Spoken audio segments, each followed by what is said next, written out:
పహల్గామ్ ఉగ్ర దాడితో ప్రపంచ దేశాలు ఉలిక్కిపడ్డాయి.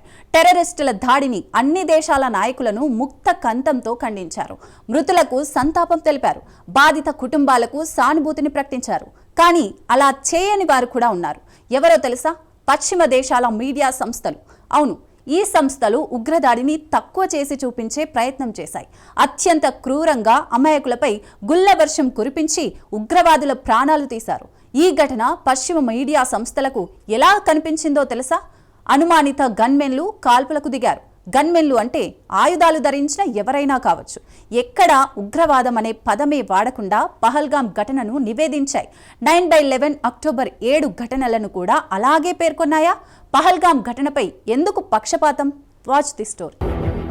పహల్గామ్ దాడిని ఉగ్రదాడి అన్న ప్రపంచం, సాయుధ దాడి అంటున్న పశ్చిమ మీడియాలు.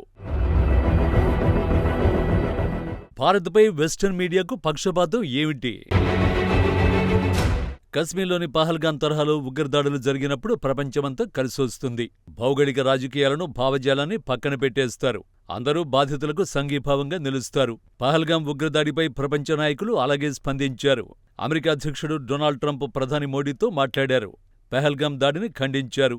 ఉగ్రవాదానికి వ్యతిరేకంగా పోరాడుదామని ప్రధాని మోడీకి ట్రంప్ హామీ ఇచ్చాడు. ఆయన డిప్యూటీ జేడీ వాన్స్ ఉగ్రదాడి జరిగిన సమయంలో భారత్లోనే ఉన్నాడు. భయానకమైన పహల్గామ్ ఉగ్రదాడిలో ప్రాణాలు కోల్పోయిన వారికి వాన్స్ సంతాపం తెలిపాడు. భారత ప్రజలకు, ప్రభుత్వానికి అందించగలిగిన అన్ని రకాల సాయాన్ని చేస్తామన్నారు. పహల్గామ్ ఘటనపై చైనా సైతం బలమైన ప్రకటన విడుదల చేసింది. కశ్మీర్ దాడిని ఖండించి బాధిత కుటుంబాలకు సానుభూతి తెలిపింది. తాము కశ్మీర్ ఉగ్రవాద నివేదికలను గమనించినట్టు చైనా విదేశాంగ శాఖ ప్రతినిధి గుయో జియోకున్ తెలిపాడు. అన్ని రకాలుగా ఉగ్రవాదాన్ని చైనా గట్టిగా వ్యతిరేకిస్తుందని స్పష్టం చేశాడు. బాధితులకు, వారి కుటుంబాలకు హృదయపూర్వక సానుభూతిని తెలుపుతున్నట్లు వెల్లడించాడు. ఇలా జాబితా చెప్పుకుంటూ పోతే చాలా పొడవుగా ఉంది. ఇజ్రాయెల్ ప్రధానమంత్రి బెంజమిన్ నెతన్యాహు, ఇటలీ ప్రధానమంత్రి జార్జియా మెలోనీ, ఫ్రెంచ్ అధ్యక్షుడు Emmanuel Macron, German chancellor Olaf దాడిని ఖండించారు. అంతకుముందు రష్యన్ అధ్యక్షుడు వ్లాదిమిర్ పుతిన్, బ్రిటన్ ప్రధాని కీర్ స్టార్మర్ సైతం ఉగ్రదాడిని తప్పుపట్టారు. మృతులకు సంతాపం తెలిపి బాధిత కుటుంబాలకు తమ సానుభూతిని ప్రకటించారు. ఘోరమైన ఉగ్రదాడులు జరిగినప్పుడు రాజకీయాలను, సరిహద్దు వివాదాలను పక్కన పెడతాయి.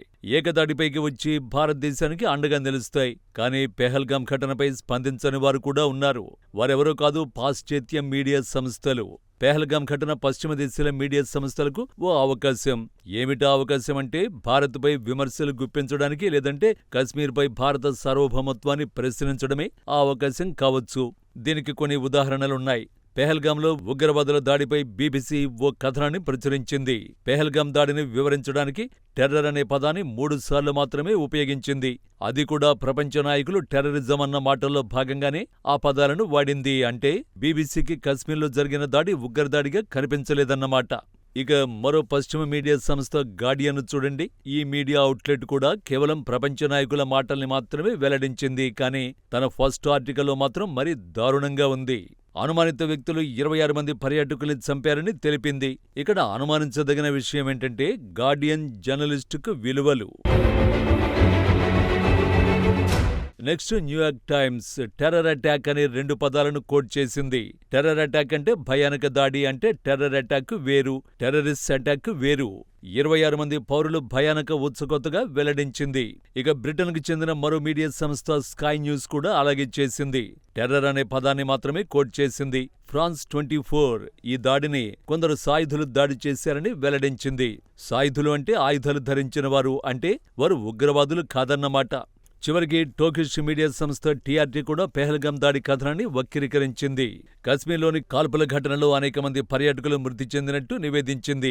సాంకేతికంగా ఆయా మీడియా సంస్థలు చెప్పింది నిజమే కావచ్చు. అయితే అమెరికాలో 9/11 దాడుల్లో భవనం కూలిపోయిందని ఎందుకు రాయలేదు? 2001లో వరల్డ్ ట్రేడ్ సెంటర్ కుప్పకూలింది. టెక్నికల్ గా జరిగింది అదే కదా.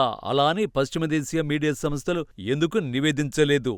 పాశ్చాత్య దేశాల్లో ఉగ్రవాదులు దాడి చేస్తే భయానక టెర్రరిస్ట్ అటాక్ అవుతుంది. అదే భారత్లో చేస్తే సాయుధుల దాడి అవుతుందా? ఇదేం చిత్రం? పశ్చిమ దేశాల భారత వార్తల కవరేజీలో పక్షపాతం చూపించారు. ఈ మీడియా సంస్థలు కూడా టెర్రరిజం అనే పదాన్ని ఉపయోగించలేదు. పెహల్గామ్లో దాడి చేసిన ఉగ్రవాదులు వారికి సాయుధులుగానే కనిపించారా? మరి ఇరాక్లో అమెరికన్లు దాడి చేయడాన్ని సాయుధ దాడిగా ఎందుకు చెప్పలేదు? టెక్నికల్గా చూస్తే ఇరాక్లో అమెరికన్లు గన్నులతోనే కదా వెళ్ళింది. అమెరికన్లు కూడా ఊచకొత్తకు దిగారు. మరి దాన్ని సైనిక చర్య అనకుండా సాయుధ దాడి అని ఎందుకు అనలేదు?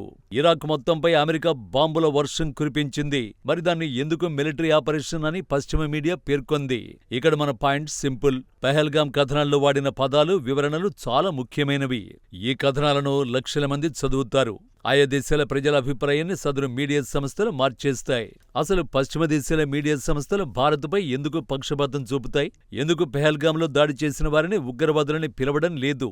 సింపుల్ ఆన్సర్: రాజకీయాలు. ఒక్కసారి 2023 అక్టోబర్ 7న ఇజ్రాయెల్పై హమాస్ చేసిన దాడిని చూడండి. అప్పట్లో అమెరికాకు చెందిన అన్ని మీడియా సంస్థలు దాన్ని ఉగ్రవాద దాడిగానే నివేదించాయి. ఎందుకలా చేశాయని అనుకుంటారు? ఎందుకంటే ఇజ్రాయెల్కు పశ్చిమ దేశాల మీడియా సంస్థలు అనుకూలంగా ఉంటాయి. హమాస్ని ఉగ్రవాదులని పిలవడానికి వెస్టర్న్ మీడియాకు ఎలాంటి ఇబ్బంది లేదు. కానీ భారత విషయానికొస్తే మాత్రం అన్నింటినీ మార్చేస్తాయి. వార్తల సీరియస్నెస్ ను తగ్గిస్తాయి. కానీ భారత మీడియా సంస్థలు ఎప్పుడూ అలా చేయవు. 9/11 ఘటనను, అక్టోబర్ 7న హమాస్ దాడిని ఉగ్రదాడులుగానే నివేదించింది. పెహల్గాంలో జరిగింది కూడా ఉగ్రదాడే. మీడియా సంస్థలు ఏ దేశానికి చెందినవైనా రాజకీయ ఫిల్టర్లు వాడడం మానేయాలి. నిజాన్ని నిజంగానే చూపించాలి. ఉగ్రవాదం ఎక్కడైనా ఒకేలా ఉంటుంది. భారత్లో ఒకలా, ఇజ్రాయెల్లో మరోలా ఉండదని ఇప్పటికైనా పశ్చిమ మీడియా సంస్థలు తెలుసుకోవాలి.